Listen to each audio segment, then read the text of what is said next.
বাংলাদেশের ঘটনার আঁচ এবার সরাসরি পড়ছে এই দেশে। বেশ কয়েকদিন ধরে ওড়িশার পশ্চিমবঙ্গের শ্রমিক থেকে শুরু করে ফেরিওয়ালাদের অত্যাচার ও নির্যাতন শুরু হয়েছে।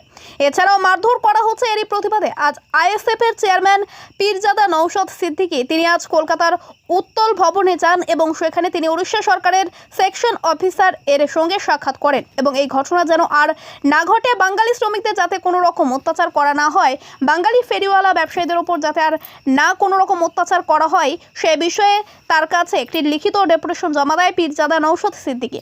যদি ইতিপূর্বেই মাননীয় মুখ্যমন্ত্রী মমতা বন্দ্যোপাধ্যায় এই ঘটনায় ওড়িশার মুখ্যমন্ত্রীকে ফোন করে খোঁজ খবর নিয়েছিলেন এবং আজ নওশাদ সিদ্দিকী একেবারে সরাসরি উত্তল ভবনে ওড়িশার সেকশন অফিসারের কাছে কার্যত হুঁশিয়ারি দিয়ে এসেছেন যে যদি আগামীতে এই ধরনের ঘটনা বন্ধ না হয়, বাঙালিদের ওপর অত্যাচার, বাঙালিদের ওপর নির্যাতন, বাংলাদেশি সন্দেহে মারধর, এটা যদি বন্ধ না হয় সেক্ষেত্রে আগামীতে কিন্তু উত্তল ভবনের সামনে তারা অবস্থান বিক্ষোভে বসবেন।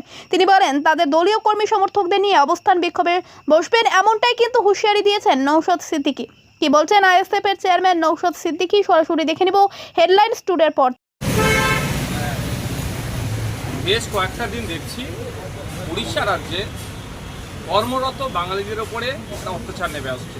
যারা বাংলা ভাষায় কথা বলছে তাদেরকে বাংলাদেশি বলে দিয়ে দেওয়ার চেষ্টা হচ্ছে, মারধর করা হচ্ছে, আধার কার্ড দেখানোর পরেও কান্দরে উঠবো, মারধর গৃহবন্দী করে রাখার চেষ্টা হচ্ছে ওখানকার যারা আমাদের রাজ্য থেকে শ্রমিকরা গিয়ে বিভিন্ন পেশার সাথে যুক্ত তাদের সাথে। এর ফলে বাংলাতেও একটা বিশৃঙ্খলা হতে পারে, কারণ এটা ডেটাটা আমি দিয়ে রাখি। ওয়েস্ট বেঙ্গল থেকে 21 লক্ষ শ্রমিক ভিন্ন রাজ্যে কাজ করে, আর আমাদের ওয়েস্ট বেঙ্গলে প্রায় 1.5 কোটি শ্রমিক আছে ভিন্ন রাজ্যে।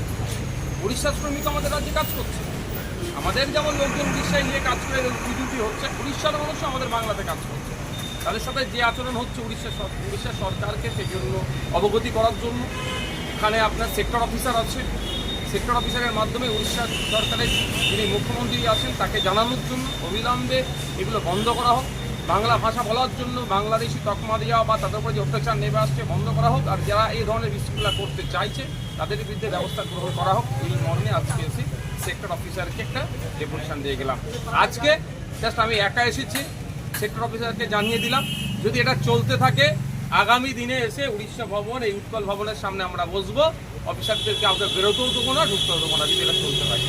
আর একটা কথা, ওটা কোনোভাবেই আমি চাই না, আমি করবও না বা করার পক্ষেও না, কিন্তু এটাও মনে করিয়ে দিয়ে এসেছি সেক্টর অফিসারকে যেখানেও কিন্তু উড়িষ্যার প্রচুর মানুষজন বিভিন্ন রুজি রুটির সাথে যুক্ত আছে, তারাও কোনো রকমভাবে ডিস্টার্ব হোক আমরাও যেমন চাইবো না, ঠিক একইভাবে উড়িষ্যা সরকারকেও দায়িত্ব নিতে হবে এদের এখানকার নিরাপত্তা যাতে সুনিশ্চিত থাকে। যেমন বাংলা সরকার দেবে এদের নিরাপত্তা, বাংলার পুলিশ দেবে, ঠিক একইভাবে উড়িষ্যাতে যে সমস্ত বাঙালিরা কাজ করছে তাদের নিরাপত্তা সুনিশ্চিত করার দায়িত্ব উড়িষ্যা সরকারকে নিতে হবে, উড়িষ্যার পুলিশকে নিতে হবে।